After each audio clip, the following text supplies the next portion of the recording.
성부와 성자와 성령의 이름으로 아멘. 오늘은 예수 그리스도를 믿고 받아들이는 사람이라는 제목으로 함께 은혜를 나누고자 합니다. 예수 그리스도를 믿고 받아들이는 사람이 누굽니까? 우리들이죠. 예수 그리스도를 믿고 받아들이는 사람.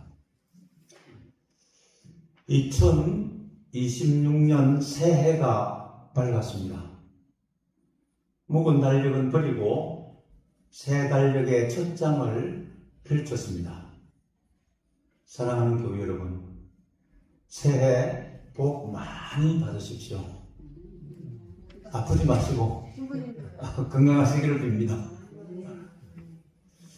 아무쪼록 희망을 주시는 하느님께서 성령의 힘으로 희망이 여러분에게 넘쳐 흐르게 해주시기를 빕니다 하고, 이 사도 바울의 말씀대로 하나님이 주시는 희망이 넘쳐 흘러 새해의 천국을 맛보며 아름답고 풍성한 열매를 거두시기를 축복합니다. 하느님도 희망을 품으시고 이 세상에 하느님의 외아들 예수님을 보내셨습니다. 하느님 아버지의 희망은 온 세상이 하느님을 아버지로 받드는 것, 하늘에서와 같이 땅에서도 사랑의 통치를 이루어 이 땅에, 우리 마음에, 우리 가정에 하늘나라를 이루는 것이라고 믿습니다. 그래서 예수님은 우리에게 하느님 나라가 오게 하시며 하느님의 뜻이 하늘에서와 같이 땅에서도 이루어지게 하소서라고 기도하라고 가르치십니다. 이제는 희망이 우리 마음속에 우리가 속한 가족과 교회 공동체와 우리가 발붙여 사는 이 사회에 이루어지기를 바랍니다. 그럼으로써 예수님이 몸소 보여준 사랑의 통치가 이루어지는 천국의 삶이 우리 안에, 우리 가운데 실행되기를 희망합니다. 오늘 복음은 말씀이 세상에 계셨고 세상이 이 말씀을 통하여 생겨났는데도 세상은 그분을 알아보지 못하였다. 그분이 자기 나라에 오셨지만 백성들은 그분을 맞아주지 않았다.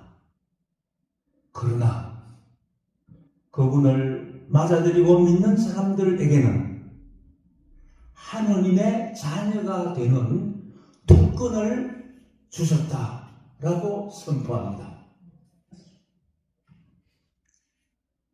이 말씀은 창세기 1장 말씀과 착을 이룹니다. 하나님은 말씀으로 천지 만물을 창조하셨다. 이 말씀이 곧 하나님이며 이 말씀이 사람이 되어 오신 분이 예수님입니다. 예수님은 사람이 되신 하나님으로 창조주입니다. 이 말씀을 믿고 받아들이는 사람들에게 주님은 사랑의 역사를, 어떤 면으로 사랑의 창조의 역사를 지속합니다. 그러므로 우리 마음 가운데 하나님의 나라, 하나님의 통치, 사랑의 통치가 일어난 나라, 천국을 맛보고 누리고 확산하는 하나님의 자녀가 됩니다. 이 놀라운 역사를 경험하고 나누는 공동체가 곧 여러분 마음속에, 또 우리 가정에, 또 우리 공동체에 이루어지기를 축복합니다.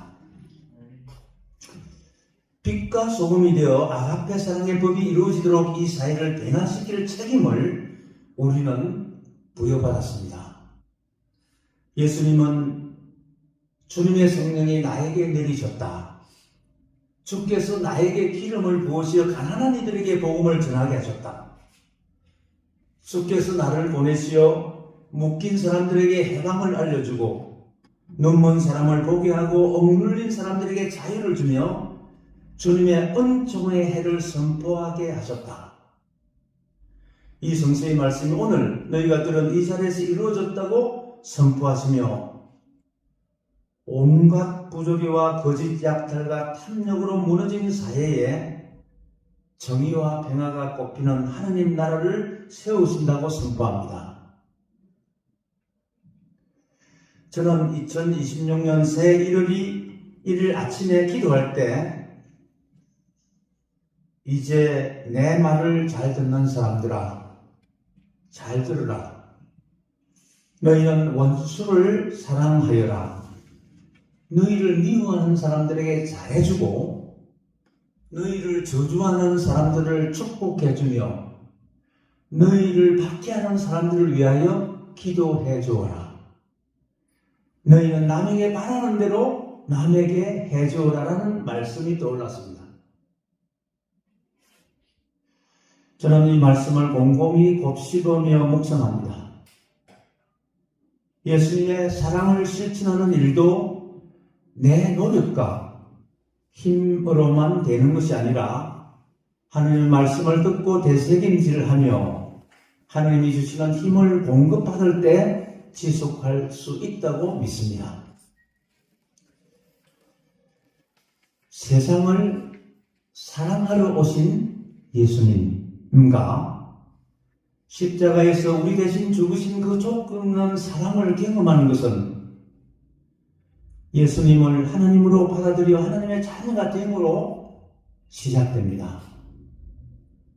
하나님의 자녀로서 하나님 아버지와 함께 살면서 사랑을 알고 배워 하나님을 닮은 인격으로 성숙되는 것이 우리 신앙 여정의 목표입니다. 이럴 때 하나님이 약속한 영생의 삶이 우리 삶 가운데 들어옵니다. 시간과 공간을 초월해 하나님과 함께 사는 영생의 삶을 지금 여기 우리의 삶 속에서 누릴 수 있습니다. 오늘 주님이 주시는 첫째 메시지는 예수님을 믿고 받아들이는 사람들에게 하나님의 자녀가 되는 특권을 주십니다. 하나님의 택감을 받은 유대인들은 오랫동안 메시아를 기다렸습니다. 어떤 고난이 와도 메시아가 오면 다 해결해 주리라고 믿고 견뎠습니다. 때가 되어 그 구세주가 이 세상에 왔지만 그들은 받아들이지 못했습니다. 그들은 그분이 이 세상 모든 문제를 단번에 해결할 영으로 오실 전능자 구세주로 기대했던 것입니다. 그런데 하나님께서는 동물들이 뒹구는 마구간, 냄새나는 마구간에 누군가의 보살핌을 받지 못하면 죽을 수밖에 없는 연약한 아기로 오셨습니다. 세상은 이런 구세주를 받아들일 수 없었습니다. 단지 목자와 동방에서 온 박사들, 오랫동안 성전에서 기도하던 신실한 사람들 몇 사람만이 아기 예수를 구세주, 사람으로 온 하느님인 줄 알아보았습니다. 성탄절이 세계적인 명절이 되어 많은 사람들은 캐롤을 들으며 기뻐합니다. 그러나 정작 그 의미를 깨닫고 진실로 받아들이는 사람은 얼마나 될까요? 지금도 아기 예수를 구세주로 하나님으로 믿기에는 많은 걸림돌이 있습니다. 동정녀인 처녀에게서 성령으로 태어났다는 스캔들, 처녀가 아기를 낳은 거예요. 아빠 없이. 또한 당시 아기 예수가 왕으로 왔다는 것을 들은 헤롯 왕은 당시 2살 이하의 아기들을 다 죽이라고 명령을 했습니다. 벌써 첫 희생자들이 생겼습니다. 이 많은 의문점들이 있음에도 우리가 세상 지식이나 상식, 논리의 범주를 뛰어넘는 믿음으로 받아들일 때 놀라운 은혜가 우리 삶 가운데 일어납니다. 그러므로 하나님은 그분을 받아들이고 믿는 사람들에게는 하나님의 자녀가 되는 특권을 주셨다라고 선포합니다. 우리는 말씀이 사람이 되신 예수님을 믿음으로 하나님의 자녀가 되었습니다. 아기 예수를 하나님으로 받아들임으로써 마구간같이 더럽고 추한 우리의 마음이 하나님을 모신 왕궁으로 변화되었습니다. 이 말씀 안에 있는 생명이 우리 안에 살아 자라게 되었습니다. 이제 여러분 모두가 예수님을 하나님으로 받아들이고 믿음으로 하나님의 자녀된 특권을 일상의 삶 가운데 누리시기를 축복합니다.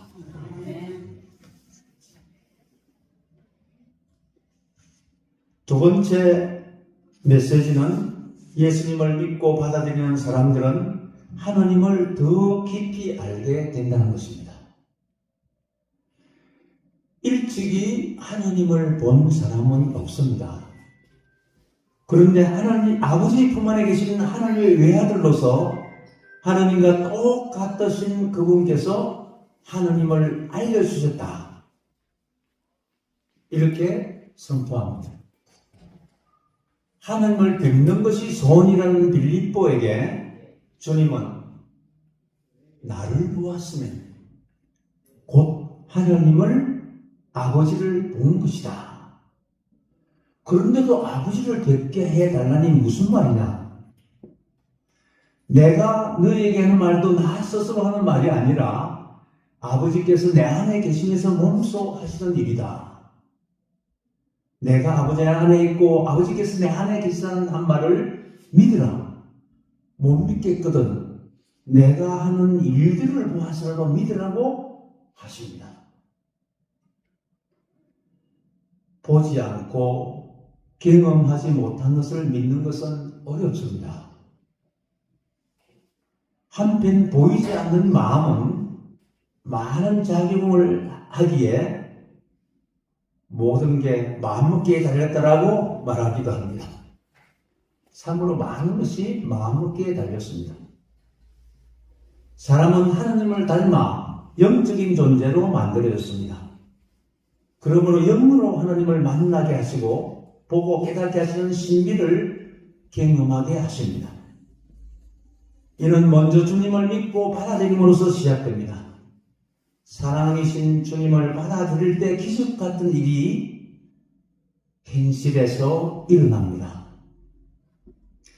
제가 잘 아는 목사님께서 수도원 공동체가 4번이나 깨어진 것을 경험했다고 하시며 그 이유는 상대방의 허물을 지적하고 고치려 든 것이 큰 이유라고 하셨습니다. 상대방의 허물과 실수, 나와 다른 견해와 관점을 받아들이기는 쉽지 않습니다. 그러나 주님께서 나의 허다한 죄와 실수를 받아들인 것을 기억하고 주님을 앞세우면 우리도 이웃의 허물을 받아들일 수 있습니다. 어느 천주교 한 자매가 사이 좋은 부부의 이야기를 전해주었는데 그들은 서로에게 당신은 나에게 가분한 사람입니다라고 늘 고백한답니다. 가장 가까운 부부 관계니 얼마나 허물과 단점들이 잘 보이겠습니까? 그러나 그들은 주님의 관점으로 서로 당신은 나에게 가분한 사람입니다 하고 서로 고백하며 받아들인답니다. 그렇습니다. 우리가 서로 받아들이는 근거와 동기는 주님이 먼저 우리를 받아들였고 우리를 사랑하시기 때문입니다.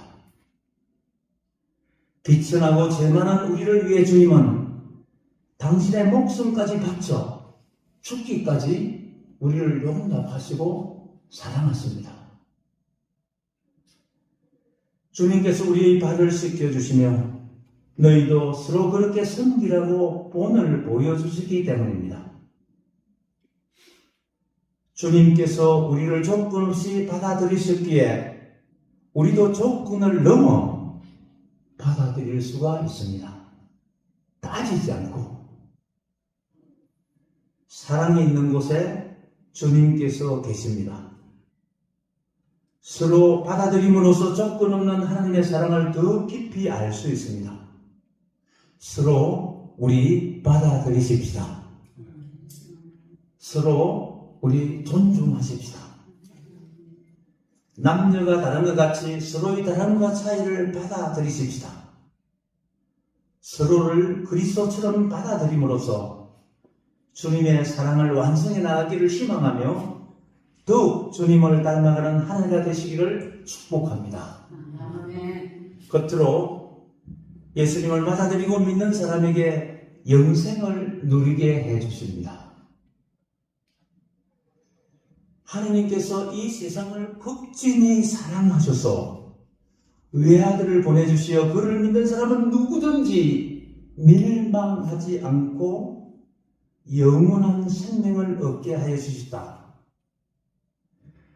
이 말씀에 모든 게 담겨 있습니다. 예수님을 믿는 사람들, 예수님을 구세주로 영접한 이들에게 하나님의 자녀가 되게 하시며 영생을 얻게 하여 주십니다. 영생이란 단어의 의미를 분명히 할 필요가 있습니다. 영생은 죽어서 가는 천국을 말하는 것이 아닙니다. 영생은 죽지 않고 영원히 사는 것을 의미하지 않습니다. 예수님은 영생을 다음과 같이 말씀하십니다. 요한복음 17장 3절에 영원한 생명은 곧 참되시고 오직 한 분이신 하나님 아버지를 알고 또 아버지께서 보내신 예수 그리스도를 아는 것입니다. 라고 밝혀주십니다. 영생은 하나님 아버지를 알고 예수님을 아는 것입니다. 여기서 안다는 것은 관계를 통해서 살아있는 관계를 통해서 경험하는 교제를 뜻합니다. 영어로는 펠로십이라고 그러고요. 코이노니아라고 합니다. 아내와 남편이 교제하며 사는 삶이 안다는 뜻의 의미입니다. 성수에서 말하는 생명의 의미도 하나님과 살아있는 관계를 생명이라고 합니다. 하나님과 관계가 깨어져 있는 사람은 하나님 앞에 죽어 있는 생명입니다. 사람과의 관계 속에서 서로 단절되었다면 그 사람은 그에게 죽은 사람입니다. 예수님께서는 깨어진 하나님과의 관계를 회복시켜 영생을 누리게 해주십니다. 우리는 성령님의 인도로 그리스도 안에서 하나님 아버지와 예수님과 살아있는 교제인 영생을 누리며 살고 있습니다. 예수님의 이름으로 기도하면 응답받는 영원한 생명을 누리며 살고 있습니다. 예수님을 받아들이고 믿음으로써 하나님의 자녀가 되는 특권을 누리며 살고 있습니다. 하나님의 자녀로서 주님을 더 닮아 가십시다.